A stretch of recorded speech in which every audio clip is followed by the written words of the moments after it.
जय श्री राम। श्री रामचरितमानस में कि विश्वामित्र महामुनि ज्ञानी बसहि विपिन शुभ आश्रम जानी। ज्ञानी महामुनि विश्वामित्र जी वन में शुभ आश्रम पवित्र स्थान जानकर बसते थे, जहाँ वे मुनि जप यज्ञ और योग करते थे, परंतु मारीच और सुबाहु के से बहुत डरते थे। यज्ञ देखते ही राक्षस दौड़ पड़ते थे और उपद्रव मचाते थे, जिसे मुनि बहुत दुख पाते थे। गादी के पुत्र विश्वामित्र जी के मन में चिंता छा गई कि यह पापी राक्षस भगवान के मारे बिना न मरेगा। तब श्रेष्ठ मुनि ने मन में विचार किया, प्रभु ने पृथ्वी का भार हरने के लिए अवतार लिया है, इसी बहाने जाकर मैं उनके चरणों का दर्शन करूं और विनती करके दोनों भाइयों को ले आऊं। जो ज्ञान वैराग्य और सब गुणों के धाम है, उन प्रभु को मैं नेत्र भरकर देखूंगा। बहुत प्रकार से मनोरथ करते हुए जाने में देर न लगी। सरयू जी के जल में स्नान करके वे राजा के दरवाजे पर पहुँचे। राजा ने जब मुनि को आना सुना, तब वे ब्राह्मणों के समाज को साथ लेकर मिलने गए और दंडवत करके मुनि का सम्मान करते हुए उन्हें लाकर अपने आसन पर बैठाया। चरण पखारी की नियति पूजा, सो समय आज धन्य नहीं दूजा। विविध भांति भोजन करवावा, मुनिवर हृदय हरसियति पावा। चरणों को धोकर बहुत पूजा की और कहा, मेरे समान धन्य आज दूसरा कोई नहीं है। फिर अनेक प्रकार के भोजन करवाए, जिससे श्रेष्ठ मुनि ने अपने हृदय में बहुत ही हर्ष प्राप्त किया। फिर राजा ने चारों पुत्रों को मुनि के चरणों पर डाल दिया, उनसे प्रणाम कराया। श्री रामचंद्र जी को देखकर मुनि अपने देह की शुद्धि भूल गए।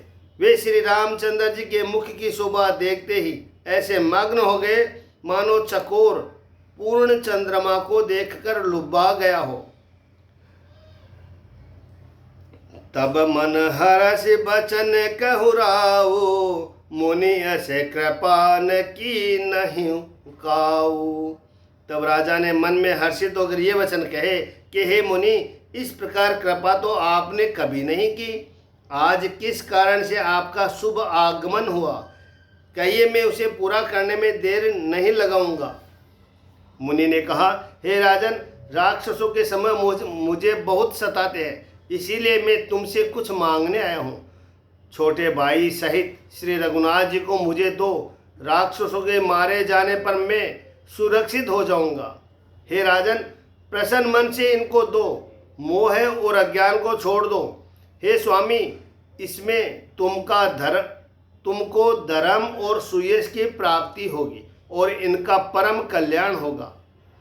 इस अत्यंत अप्रिय वाणी को सुनकर राजा का हृदय कांप उठा और उनके मुख की कांति फीकी पड़ गई और उन्होंने कहा, चौथे पन पायऊं सुतचारी, विप्र बचन नहीं कहूँ बिचारी। हे ब्राह्मण, मैंने चौथे पन में 4 पुत्र पाए हैं, आपने विचार कर बात नहीं कही। हे मुनि, आप पृथ्वी, गो, धन, खजाना मांग लीजिए, मैं आज बड़े हर्ष के साथ आपका सर्वस्व दे दूंगा। देह प्राण ते प्रिय कछु नाई, सो मुनि देहु निमिष एक माही। देह और प्राण से अधिक प्यारा कुछ भी नहीं होता, मैं उसे भी एक पल में दे दूंगा। सभी पुत्र मुझे प्राणों के समान प्यारे हैं, उनमें भी हे प्रभु, राम को तो किसी प्रकार भी देते नहीं बनता। कहाँ अत्यंत डरावने क्रूर राक्षस और कहाँ परम किशोर अवस्था के बिल्कुल सुकुमार मेरे सुंदर पुत्र। प्रेम रस से सनी हुई राजा की वाणी सुनकर ज्ञानी मुनि विश्वामित्र जी के हृदय में बड़ा हर्ष माना। तब वशिष्ठ जी ने राजा को बहुत प्रकार से समझाया, जिससे राजा का संदेह का नाश को प्राप्त हुआ। राजा ने बड़े ही आदर से दोनों पुत्रों को बुलाया और हृदय से लगाकर बहुत प्रकार से उन्हें शिक्षा दी और फिर कहा, मेरे प्राणनाथ सुत दो, तुम मुनि पिता आन नहीं को। हे नाथ, ये दोनों पुत्र मेरे प्राण हैं। ये मुनि, हे मुनि, अब आप ही इनके पिता है, दूसरा कोई नहीं है। सोपे भूप ऋषि सुत बहुविधि दे आशीष, जननि भवन गए प्रभु चले नाय पद शीस। राजा ने बहुत प्रकार से आशीर्वाद देकर पुत्रों को ऋषि के हवाले कर दिया। फिर प्रभु माता के महल में गए और उनके चरणों में सिर नवाकर चले। पुरुषों में सिंह रूप दोनों भाई राम लक्ष्मण मुनि का भय हरने के लिए प्रसन्न होकर चले। वे कृपा के समुद्र, धीर बुद्धि, संपूर्ण विश्व के कारण के भी कारण है। भगवान के लाल नेत्र है, चौड़ी छाती है, विशाल भुजाएं हैं, नील कमल और तमाल के वृक्ष की तरह नील कमल और तमाल के वृक्ष की तरह श्याम शरीर है। कमर में पीतांबर पहने और सुंदर तरकस कसे हुए, दोनों हाथों में क्रमशः सुंदर धनुष और बाण है। श्याम और गौर वर्ण के दोनों भाई परम सुंदर है। विश्वामित्र जी को महान निधि प्राप्त हो गई। वे सोचने लगे, प्रभु ब्रह्मण्य देव में जाना, मोहिनित पिता तजऊं भगवान।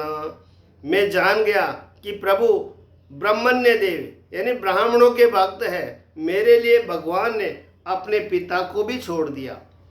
मार्ग में चले जाते हुए मुनि ने ताड़का को दिखलाया। शब्द सुनते हुए क्रोध करके दौड़ी।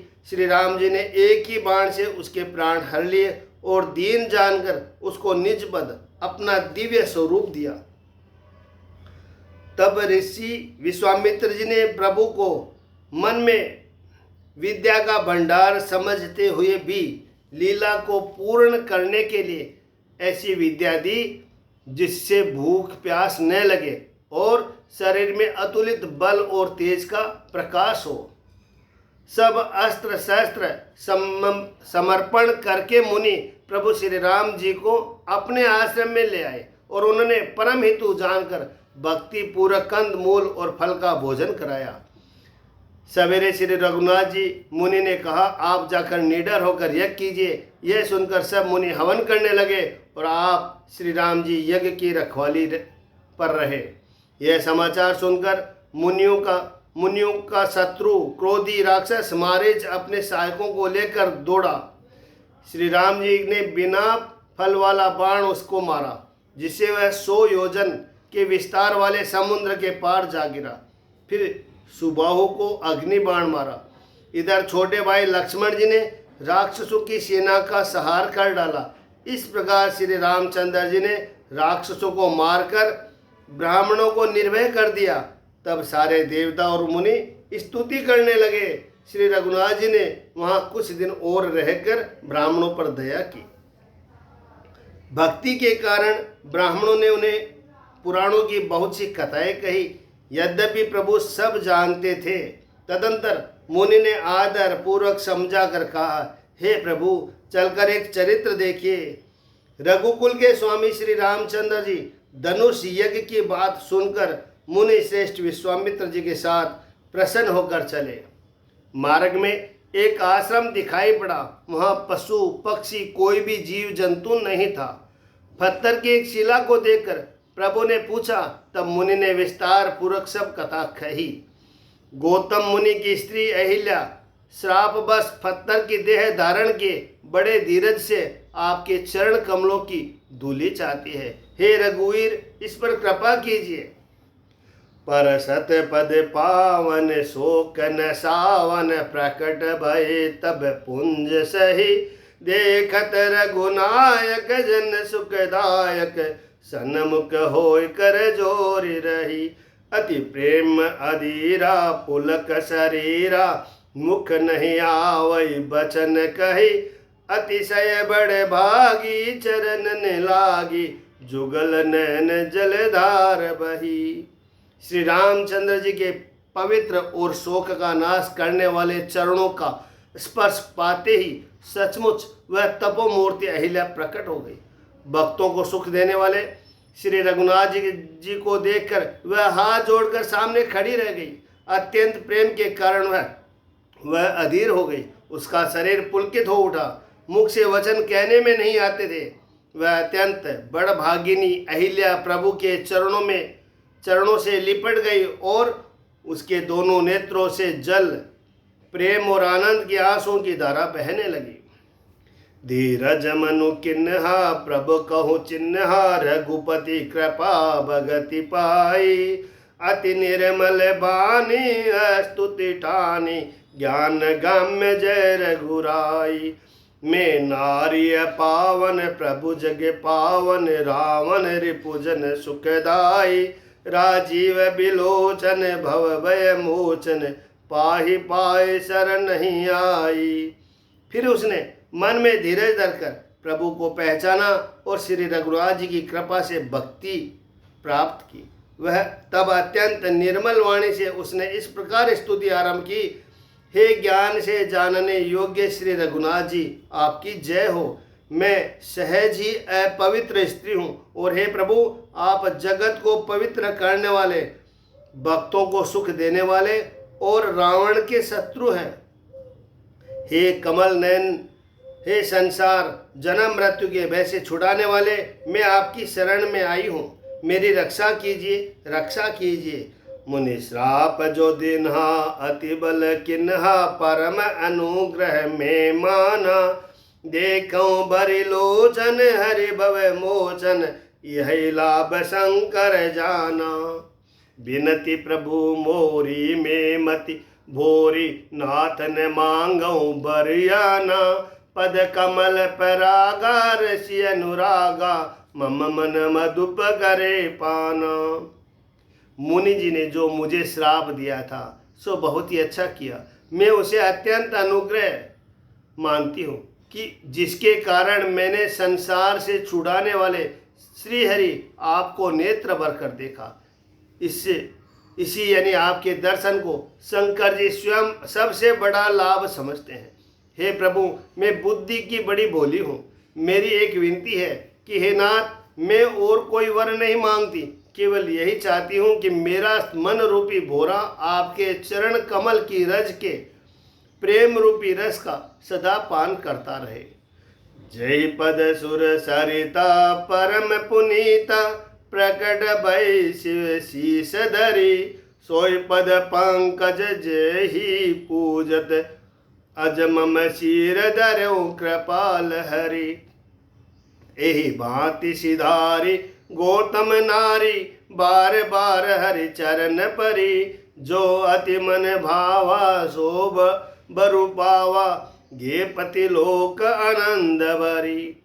जिन चरणों से परम पवित्र देव नदी गंगा जी प्रकट हुई, जिन्हें शिवजी ने सिर पर धारण किया और जिन चरण कमलों को ब्रह्मा जी पूजते हैं, कृपालु हरि आपने उन्हीं को मेरे सिर पर रखा।